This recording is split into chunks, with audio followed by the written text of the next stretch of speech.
Not your average tabletop. Woohoo! Welcome to Not Your Average Tabletop. I'm Zach, I'm Mac. and today we're giving our first impressions of Shipwrights of the North Sea. Redux. Redux, yes. So, yeah, this is a game from Garfield Games where Shem went back and did his, kind of one of his, I don't know if it was his first design, but one of his first designs in the North Sea trilogy. If you've played Raiders of the North Sea or Explorers of the North Sea, or even the original Shipwrights. That was kind of his first trilogy that he did, and obviously he's gone on from doing that. And I think this one, the original, was always kind of the odd duck, or kind of felt like it wasn't quite as good as the other games. Did you play the original? I've played the original. No, me either. So, so he went back and gave it another look and kind of redid it so that it would kind of be more in line with his current standards in Garfield Games. I think he even writes something about it in the rule book a little bit. So, yeah, I was really excited about this one. I always enjoy Garfield Games, and actually this one, I would say compared to some of their other recent ones, where in the South Tigris trilogy, was a lot more approachable and lighter, kind of closer to those kind of North Sea games and even Architects of the West Kingdom, maybe. That sort of level. So kind of getting back to more, still not like easy games, but Which I think is appropriate. I feel like the level of difficulty has gone up, I think. Yeah. In each set. Yes, of for sure. 100%. So, yeah, I'm glad that this one, because I think it's been a while since they've released one that's a little bit more on the approachable side. So yeah, I was very excited about it. You were probably on it. I mean, I like Garfield Games. I guess I'll admit I did not know this was coming. Oh. So when you were like, oh yeah, and I was like, what? But I'm like, Shipwrights is that one that we didn't get for certain reasons, and then you're like, oh no, it's a reprint. I'm like, oh okay, well, we like Garfield Games. We like Shem Phillips here, so I was like, all right, well.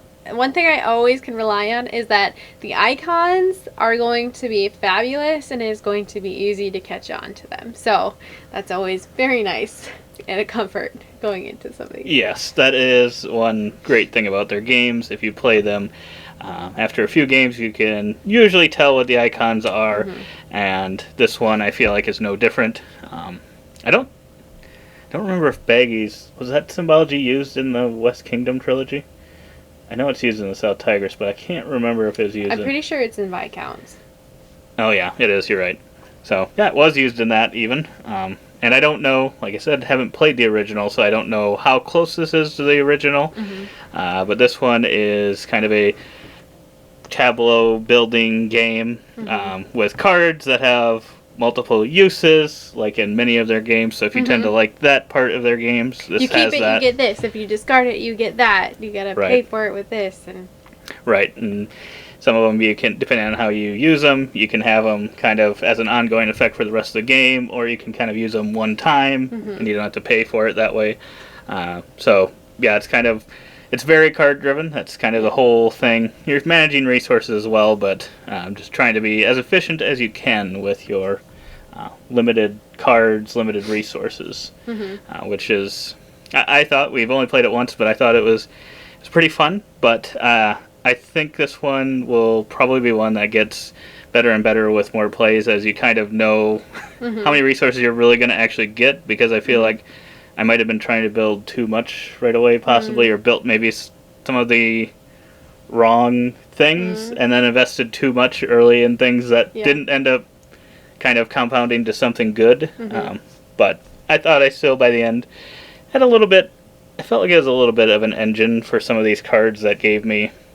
So you can have cards in the game that kind of are worker placement spots that will give you different resources. So I thought I could get coins and the little worker guys pretty well, but my resources were a little lacking. Yeah. So that's kind of where I got caught up, where I was getting a lot of those two things, but I couldn't really use those to capitalize in any way. Yes, I was getting a couple resources, but not like any stone or any sheep. So that was always like, oh, now I'm going to now I'm going to have to take cards so that I can take the sheep so I can throw it away. And it reminded me a lot of the drafting and the picking of the cards reminded me a lot of It's a Wonderful World. And that same, like, take the thing and use it or discard it and get the benefit. So yeah, that is exactly kind of what that is. It's pretty much the same thing. I didn't even think about that, but that is pretty much exactly what that gameplay feels like. Because they all have discard effects, ranging from either workers, resources, coins, and some of the rarer ones, gold or cards. Yes.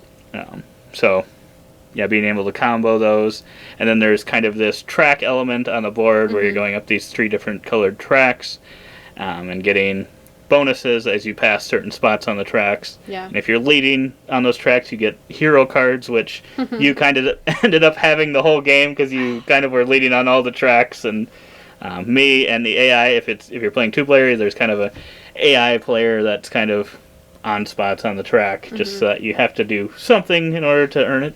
And I didn't think that was too difficult to. No. It was just kind of on the card that's flipped over at the beginning of each round, so it's not very difficult to keep track of. And I didn't feel like it was impossible to pass him. Nope, I didn't either. Especially you. Yeah. Yeah. No, I thought it was really interesting. Tug, it's like, well, you can build this ship, and the ships I noticed after a while are giving you more like end of game benefit type things. They score you more victory points and stuff, or end of round. Whereas the houses give you less victory points, but maybe some actions, a couple things on the track, and then better actions to use those worker Vikings on. So it was an interesting, because I was like, well, he's going heavy ship. I was going heavy house, but then I was like, I got to get some ships, and so I think it's just enough where it's kind of. You're trying to balance it because the houses can be used to kind of house. There's some Jarl cards that kind of boost you up pretty quickly on the tracks. That's kind of what they give you, but then they don't really do anything else for you. Otherwise, other people you can put in houses kind of add to that worker placement spot, making it better. And then there's kind of these ongoing, like in Architects, where you need certain tools to help you build different houses in that one, or buildings.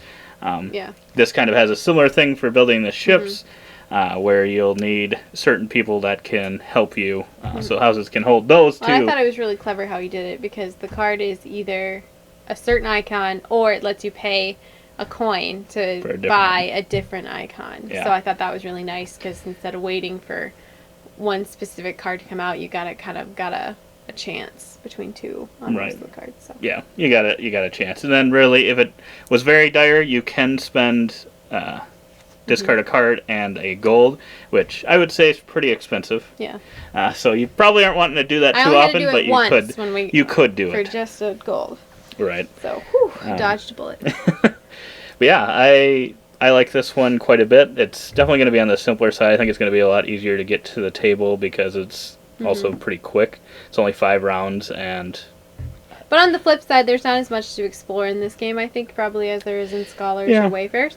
But I agree with you. I think this is a quick game. I think it's really great and approachable. It's pretty rare, but I really loved this game the first time through, and to pick it up so easily. Maybe that's just because I've gone through the Shem Phillips experience, getting really difficult and then coming back down. Exactly. I'm like pursuing a master's degree right now, and like Shem Phillips playing Scholars. So it felt nice to get dropped back down a few notches. That's definitely fair. This one, I think this one's going to be. I think this one's going to be more approachable for kind of anyone versus some of their newer ones might be just a little bit too thinky. If you don't like those types of games, then I would say this is not like that. It says 60 minutes on the box. I think that might be right. But then also note, if you're someone that likes player interaction, there's almost no player interaction in this one.